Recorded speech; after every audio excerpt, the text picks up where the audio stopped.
Paulo Coelho said that one day we're going to wake up and there won't be any time left to do the things we've always wanted to do. And when I took off on my year by the water and I interviewed people around the world, I said, I asked, are you happy? And if so, why so? And if not, why not? And I met so many people who were delaying their dreams because they thought it was irresponsible.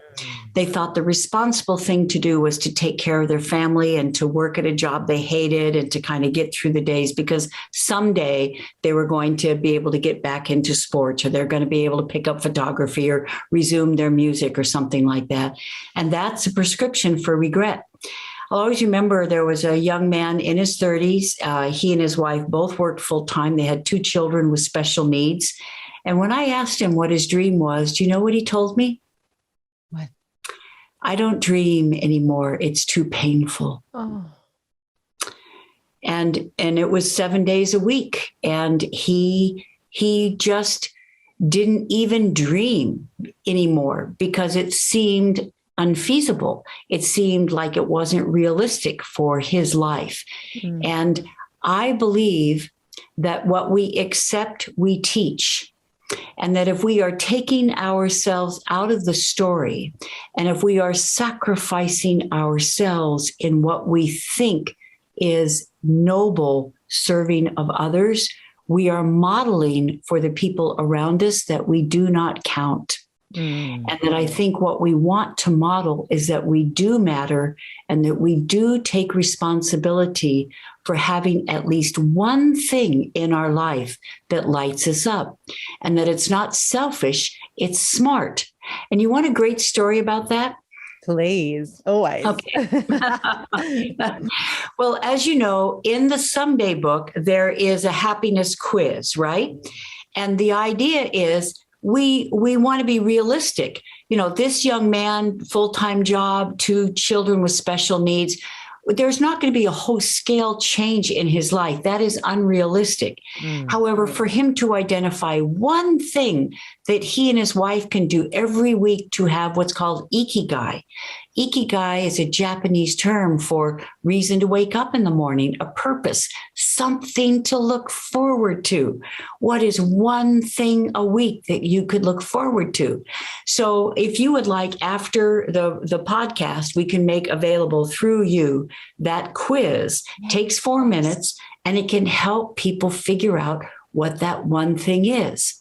So when I was interviewing this young man, I said, all right, what would be that one thing? And he said, to go back on dates with my wife. We never have any time just for us, and we don't have a lot of money. So we can't afford even to hire a babysitter to come in and take care of our kids. And they need to be able to handle kids with special needs, et cetera. So we kept brainstorming. And what we came up with is that they were actually close with neighbors who lived down the street who also had a child with special needs. So they started swapping date nights. So this Friday night, it was time for you to take care of your 2 kids and your neighbor's kid while they went out.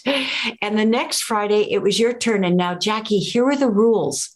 They had to do something new, and it had to cost under $50. Oh, love it. Because, they didn't have a big budget. As you know, there's a lot of wonderful things you can do for free, right? And the surprise element is that first it was his turn to plan a surprise date night. Next time it was her turn. So they looked forward to it because they didn't know what to expect. It was always new.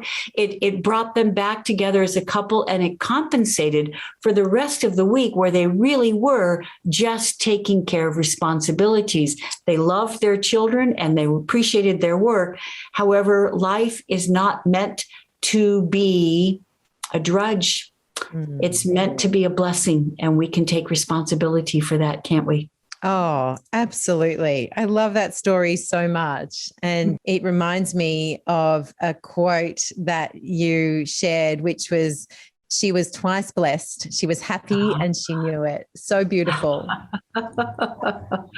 And Jackie, that's why I created the Someday Journal along with the book, is that, what we're talking about is we know that this is the age of the great resignation, and with COVID and the pandemic and people being isolated, that it's been very challenging. People have lost loved ones, they've lost jobs. In the face of that, some people may think happy is off the table. That's not even on my radar screen right now. So let's take away the word happy. Let's just once again talk about what is one thing that makes us feel good, feel better, yes. Right? Absolutely. And it could be, Dale Carnegie said to live in day tight compartments. I believe in living in day right compartments. And if we take 5 minutes every morning to write down 3 things that we're grateful for, I have what I call my 4 C's. And it's connect, contribute, clean, and cavort. And what I know is that I can't control everything. I can control these 4 things. And if I do these 4 things every day, at the end of the day, when I look back, I feel it was a good day. So connect. Who is one person I'm going to connect with?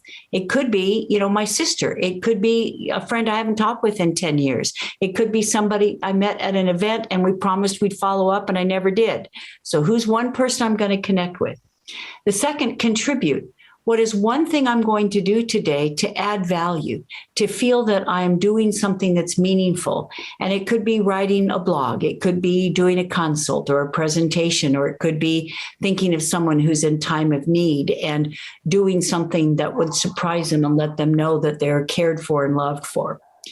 And clean is, this is right in alignment with you, Jackie. I know that if I'm eating clean, which is lean, green, and protein. I was like, you clean your house every day. Clean for me is lean, green, and protein. And if I am eating lean, green, and protein, I feel clean. I feel energetic. I feel that nutritionally, I am taking responsibility for my health. So, and I can do that, right? I have choices. And then cavort. Now, a lot of people talk about working out. A lot of us work out already a lot, So instead of seeing exercise just as working out or like getting my pulse rate up or sweating or seeing it as strenuous or efforted, cavort is joyous movement. So Thich Nhat Hanh said, walk as if your feet are kissing the earth. So I may go for a walk and I may not be getting my heart rate up to 150. However, I'm force bathing, Shinrin Yoku, right? I am absorbing the nature and I'm listening to the birds and I'm smelling the flowers and the fresh air and I'm feeling the sun on my skin. And that to me is what cavorting is about. And if I can do that even for 5 or 10 minutes a day, I feel like I'm making the most of my days instead of just rushing through them. Keep reaching to feel better, because the world needs you to feel good so you can share that very special gift that only you have. And if you want more, check out my next video here.